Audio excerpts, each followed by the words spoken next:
लोग हैं कि जो अपने ही अवाम पे, अपने ही कौम पे, अपने ही लोगों पे जुल्म करके और उनको ग़ुलाम बना के खुशी महसूस करें, ये काबिल अफसोस बात है। इसलिए आज वक्त है, आज अवाम के, कौम का उठने का और सोचने का वक्त है।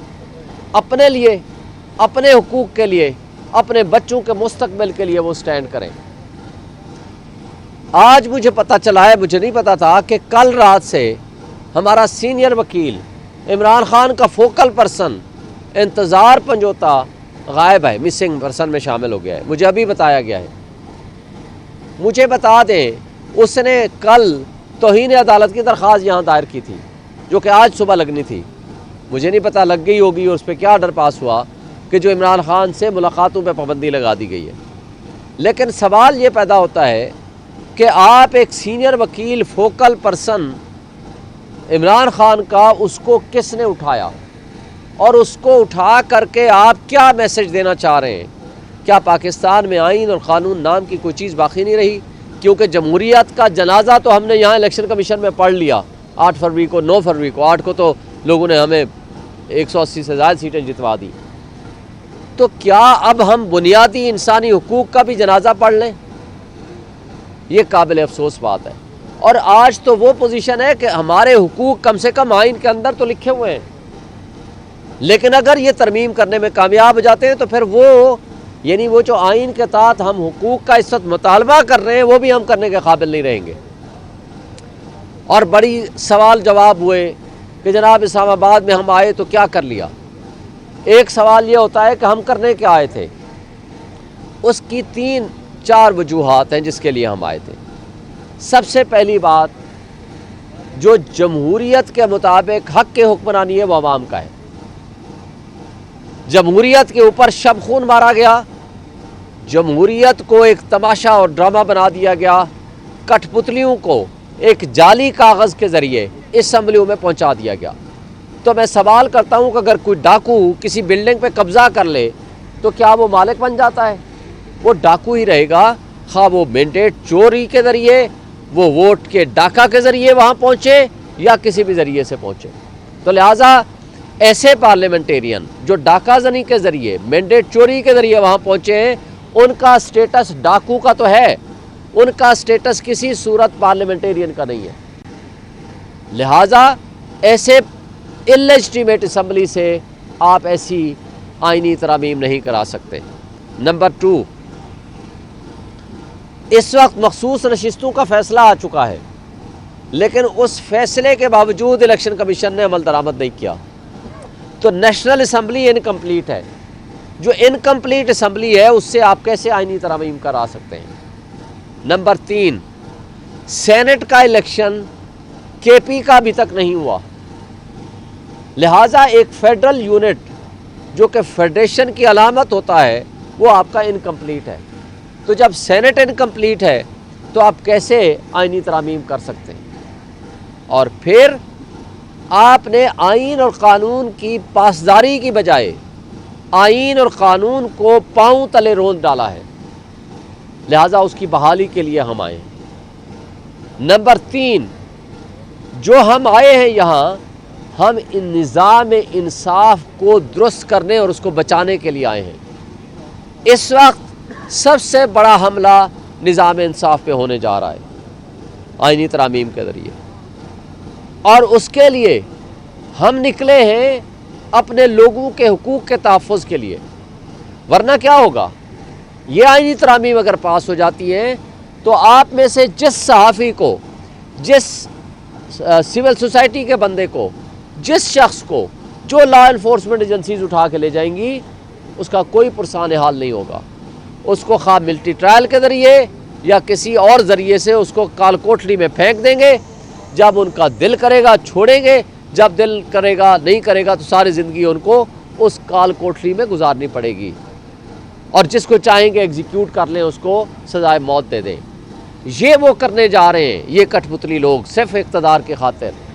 और अफसोस से कहना पड़ता है कि जिस चीफ जस्टिस काजी फ़ाइज़ साहब को इस सुप्रीम कोर्ट ने इतनी इज्जत दी, इतनी बड़ी पोजीशन पे बिठाया, आज वो सुप्रीम कोर्ट को बेइज्जत और बेतौकीर करना चाह रहे हैं। आज वो सुप्रीम कोर्ट की पावर्स को ख़त्म करने जा रहे हैं। एक्चुअली सुप्रीम कोर्ट को एबॉलिश करने के लिए इनके हाथ मजबूत कर रहे हैं। ये हमें अफसोस रहेगा सारी ज़िंदगी, और ये दाग उनके साथ जाएगा।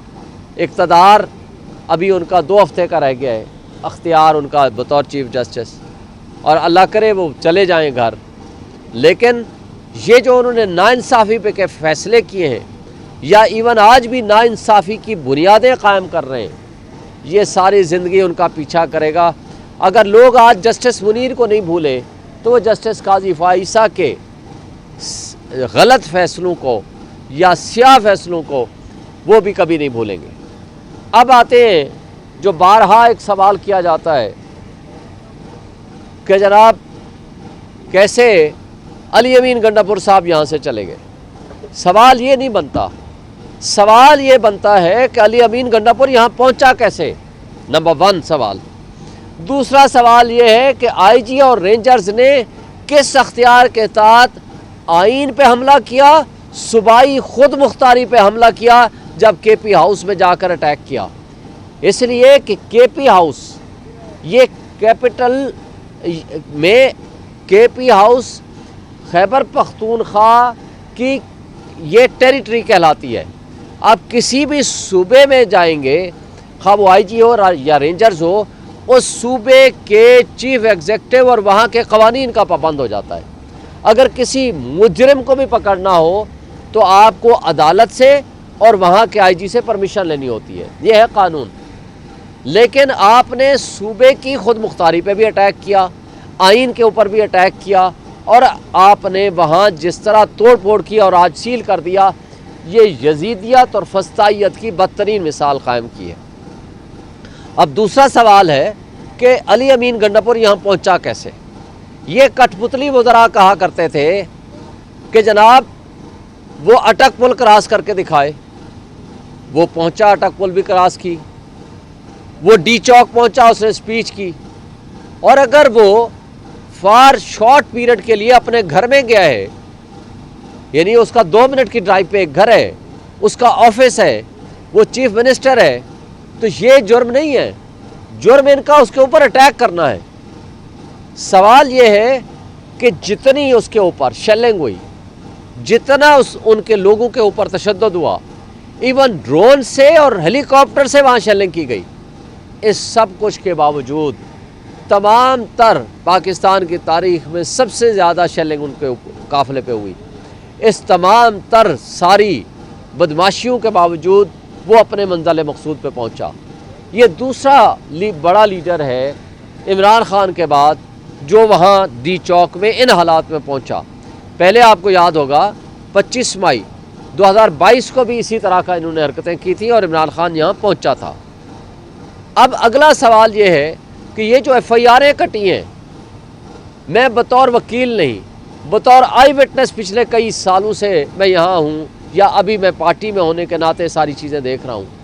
इस वक्त ये FIR हूँ या जो PTI के ख़िलाफ़ FIR'ें कट रही हैं, मैं आप सारे दोस्तों को, मैं ख़ुद सारी FIR'ें देखी हैं जो मोस्टली मेरे तक पहुँची हैं। मैं खुदा की कसम उठा के कहता हूँ कि सारी ये झूठी FIR'ें। मैं IG को और इन कठपुतलियों को कहता हूँ, आए मेरे साथ, आए हल्फ दे कि ये FIR'ें असली हैं। उसके अंदर एक SHO को या एक तफ्तीशी को या एक सब इंस्पेक्टर को किसने बताया? तमाम FIR'ों में लिखा हुआ है। इमरान खान अदालतों से मुलाकातों का नाजायज़ फ़ायदा उठाकर हर FIR में ये फ़िक्रा लिखा हुआ है। कोई इनका मास्टरमाइंड एक था, मास्टरमाइंड इन सारी FIR'ों का यहाँ और लाहौर का एक ही था। सारी FIR'ों में लिखा हुआ है कि इमरान खान ने मुलाकातों का नाजायज़ फ़ायदा उठाते हुए लोगों को तरगीब दी, अपनी पार्टी वर्करों को, कि जाओ इंतशार पैदा करो, जाओ ये करो, जाओ ये करो। ये फ़िक्रा क्या ये तफ्तीशी, ये पुलिस वाला वहाँ उसमें अडियाला जेल में बैठता है, या उसको किसी मुखबर ख़ास ने इतला दी है? और मुखबर ख़ास वहाँ कौन बैठता है? जो वहाँ वकीलों की या लीडरों के दरमियान होने वाली गुफ्तगू सुनता है। बात यह है कि ये जो कुछ करने लगे हैं ना, ये अपने जाल में खुद फंस रहे हैं। और इस कठपुतली शहबाज शरीफ और ये बिलावल भुट्टो जो आजकल अपने इक़्तिदार की भीख मांगने के लिए जो बूट पॉलिश करने में पीछे लगा हुआ है, उनके इनसे मैं एक दफ़ा फिर मुतालबा करता हूँ, जुल्म इतना करो जितना सह सको। ये एहतसाब का वक्त करीब आ चुका है तुम्हारा। लोग उठ खड़े हुए हैं, लोगों को पता चल चुका है कि तुम कितने बड़े फ्रॉड हो, कितने बड़े मनी लॉन्ड्रर हो, यहाँ से पैसा उठाते हो, मुल्क से बाहर ले जाते हो। तुम माशी दहशतगर्द तो थे ही थे, अब उसके बाद तुम सियासी दहशतगर्द भी बन गए हो, और उसके बाद तुम जमहूरी दहशतगर्द भी बन गए हो, और उसके अलावा अब तुम आइनी दहशतगर्द भी बनने जा रहे हो, क्योंकि आइन के ऊपर हमला अवल होने जा रहे हो। तो आज भी वक्त है, अपने फ़ैसलों पे नज़रसानी करें, इस मुल्क को चलने दें। इस मुल्क की यूथ 60% से ज़्यादा हमारी यूथ है। सबसे ज़्यादा लोग इस साल मुल्क छोड़ के बाहर निकले हैं। ये ब्रेन ड्रेन हो रहा है, लोग पैसा ले के यहाँ से भाग रहे हैं। ये मुल्क का मुस्तकबिल नहीं हुआ करता। मैं पूरी कौम से आखिरी बात कहता हूँ, ये लोग तो शायद हेलीकॉप्टर्स उठा के बाहर मुल्क से बाहर भाग जाएं, मैंने आपने यहाँ रहना है। और वाहिद लीडर है इमरान खान, जो डीलर नहीं है, उसका मरना जीना इस मुल्क और कौम के साथ है। आप उठ खड़े हों अपने हुकूक के लिए, अपने बच्चों के मुस्तकबिल के।